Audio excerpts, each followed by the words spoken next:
Welcome back to the Webby O'Neill channel. Thanks for joining us for another video. In today's Manchester United chat, we're going to be discussing Harry Maguire, Andre Onana, and we're also going to discuss some news on Marcus Rashford's contract later on in the video. So stay tuned for that one. First of all, I think the big news is Harry Maguire over the weekend that Erik Ten Hag strips him of the captaincy. Yeah, it was well overdue. Being a captain, it's all about being a leader on and off the pitch. And Harry Maguire clearly didn't have it. And there's many reasons for that, which we'll go into. But I have never seen a captain like him, to be honest with you, on and off the pitch. No quality in leader. I don't see how anyone would want to follow him. And they clearly haven't at Manchester United. They've not got right behind him, which is a shame, really. But there must be reasons we don't know. But off the pitch, what I've seen, no leader. What do you think Harry Maguire is now thinking for his future? Is he wanted to, do you think, maybe still stay at Manchester United, or do you just think it's best all round for the club, the player? He now moves on this summer. I think when you look at Luke Shaw going at centre half, do you think that was the turning point?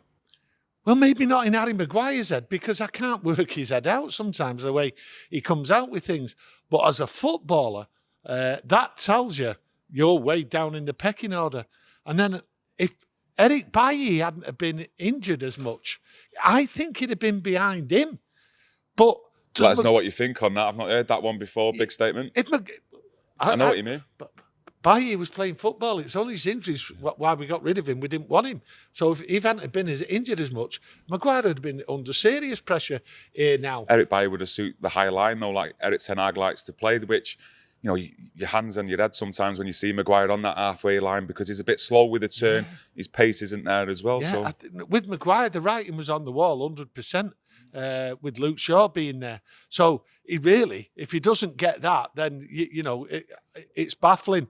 He has to go for his own sake, for his own mentality, for his own footballing ability. He needs a change, and a change might do him the world of good. Ten Hag has said it's up to him. Well, that doesn't give you any confidence, does it? When a manager's saying, well, it's up to you what you want to do. Fight for your place or just go. In other words, I'm not bothered. So there's your hint, Harry. The manager's not asking you to stay.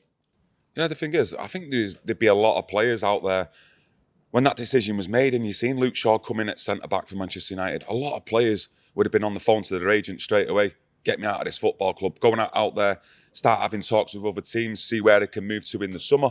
But do you think Harry Maguire's in the background's been doing that at some point? Or do you think it's going to be doing that now, since that statement's come out on the captaincy? No, I think his agent's been out there and they've kept quiet, because I don't think there's anyone running in for Harry Maguire. This is the thing, there's no real concrete rumours. Is the West Ham? Never has been. A little bit of speculation around that. Well, listen, that's just pure speculation.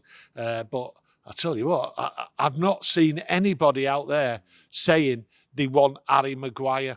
And one of the big things is his wages. We've qualified for the Champions League. He now gets a big pay rise, so it's going to be really difficult to get rid of him. But Harry Maguire himself would want to go. Well, should want to go.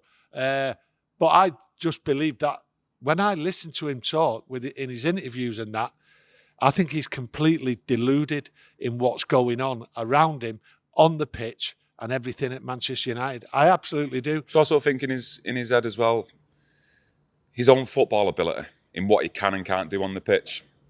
Or do you think he has got that?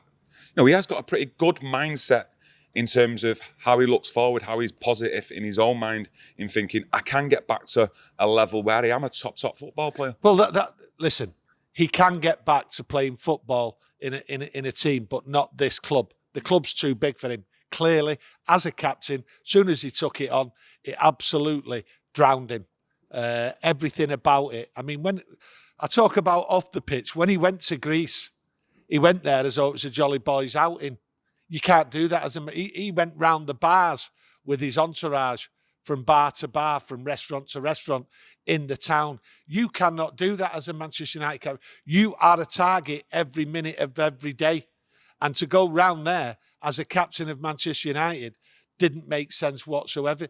You do not do that making yourself become a target. Do you think he underestimated the size of the club, the size of that armband as well, and the responsibility that comes with that? I think what it was, that moment in Greece, shown you he didn't understand what Manchester United was and the severity of being the captain and of being a leader. Some people might say, though, just wrong time, wrong place kind of thing. No. It wasn't all his fault. You know, it could happen to anyone. He put himself in that position. I've said that many a time, and it's never worked.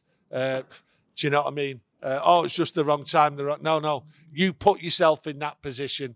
And Harry Maguire, with his entourage, that's what they were going for. He'd come from Leicester. That's what he was doing. And he hadn't changed his mindset on Manchester United, the difference of what this club means and what it is. What do you think the moves are now in the background? What do you think? I don't know. I think the club are just like leaving it to him. Off you go, Harry. If you get somewhere, fine. You know, our blessings, away you go. But I think it'd be very, very difficult to move Harry Maguire on because of the wages he's on. And I don't think there's many clubs out there. I actually seen, believe it or not, right, a report this morning. It was on YouTube, and I couldn't believe it. I was rolling about laughing.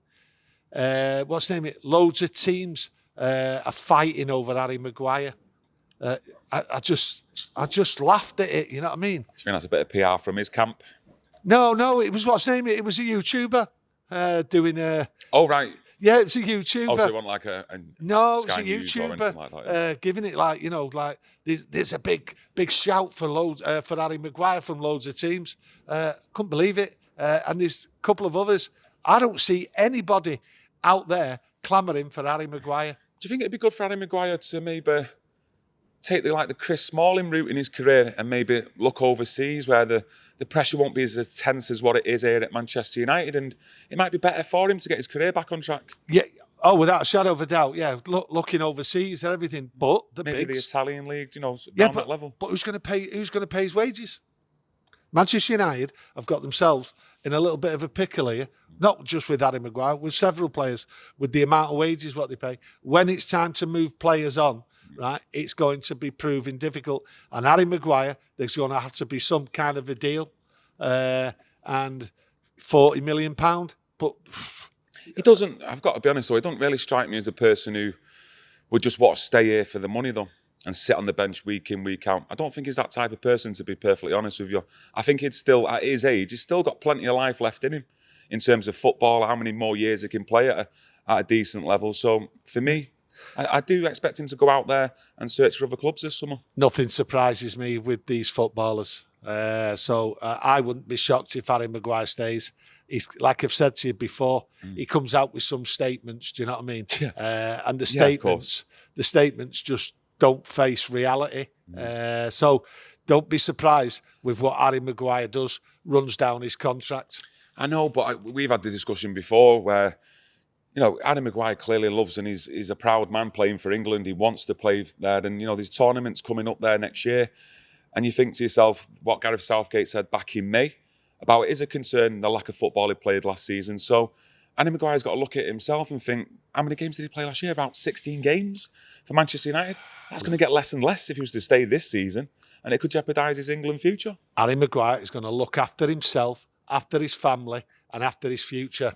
And he's going to stay put on massive wages. And he's going to hope, if he stays put, that Manchester United keep qualifying for the Champions League.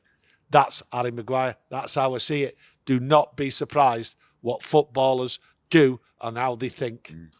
Yeah, I think there's a lot of news left in this story with Harry Maguire. Yeah. But hopefully something does get sorted soon. I hope he gets somewhere and goes, because at the end of the day, I hope he picks his career up and cracks on. But it's just not suited for what his role is at Manchester United. Yeah.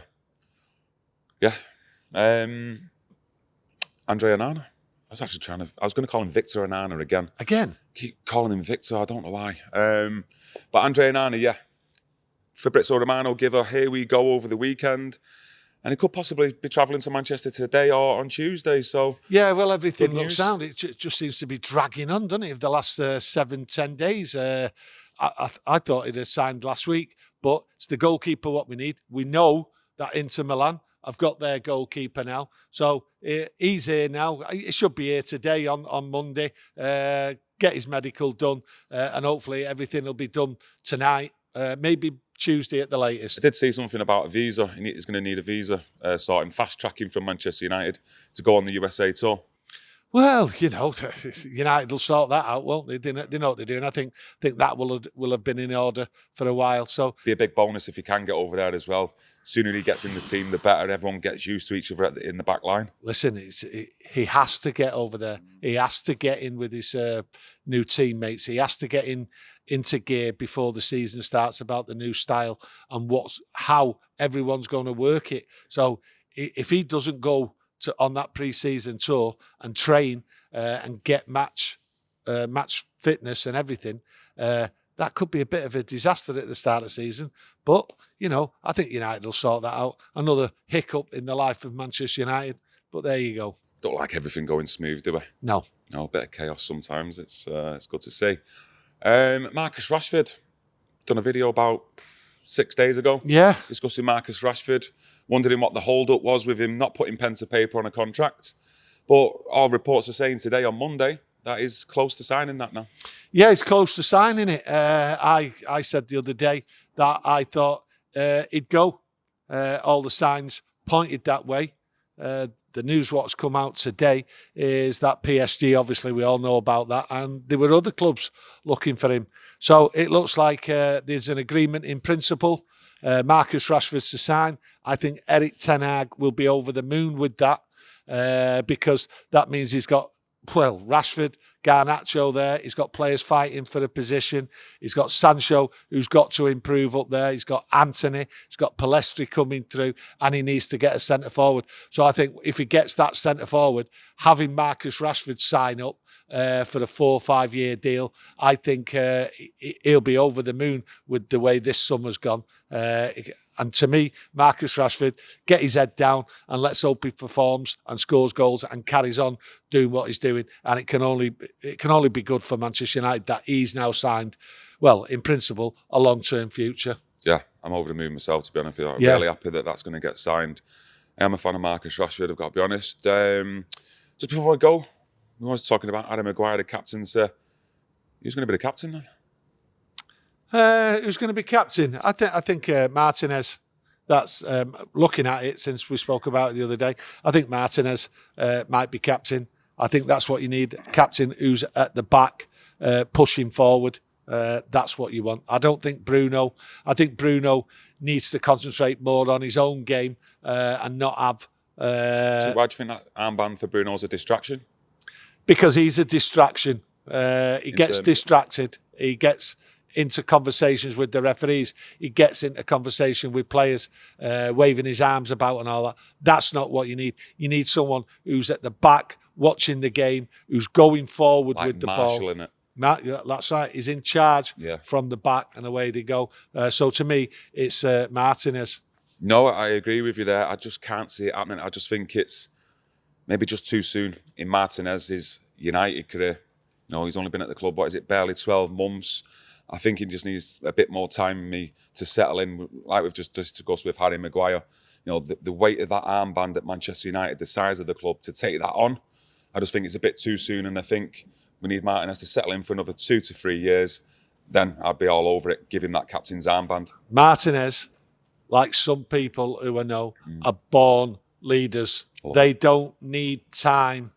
They are born leaders, and what it is, that leadership, it comes when people around you look to you. And if you look at Martinez's game and the way people react to Martinez on the pitch, he is a born leader. He doesn't need time for anything. Good shout. Sometimes they have an opinion and then you have your say, and it kind of like sways me back over, but I'm sticking with it on this one. Okay. Plus, you've got players in the first team. The starting 11. Casemiro, Varane, look at the honours they've won in their career. It doesn't matter about honours. You're looking at a man Would in they Martin. not be a good enough captain for you? I'm not saying they wouldn't be good enough. What I'm saying to you is born leader. And that's what Martinez is, right? He could lead you on a 50-mile walk and you'd be right behind him going, I'm with him. Yeah. That's the type of man you want as a captain. And Martinez, he uses it. Yeah. He uses captaincy, leader. No, I do agree with some of your points. Thank you for agreeing with me. Good. Well, some of your points. Some of your points. I'm just not sure just yet on Martinez, but I'm sure there's a lot of yous out there who do agree with Tony and my dad that Martinez should be the captain now. But let us just know your overall opinions. There are some candidates, I think in that team you've got Bruno, Varane, Casemiro as well. Maybe even Marcus Rashford, but I'll leave that one there. But thanks for joining us today for today's video. Please smash a like if you enjoyed it. Subscribe as well if you've not already done so. And press that notification because we will be back tomorrow on Tuesday with another video. So hopefully see you there. Enjoy the rest of your day. See you again soon. Thank you.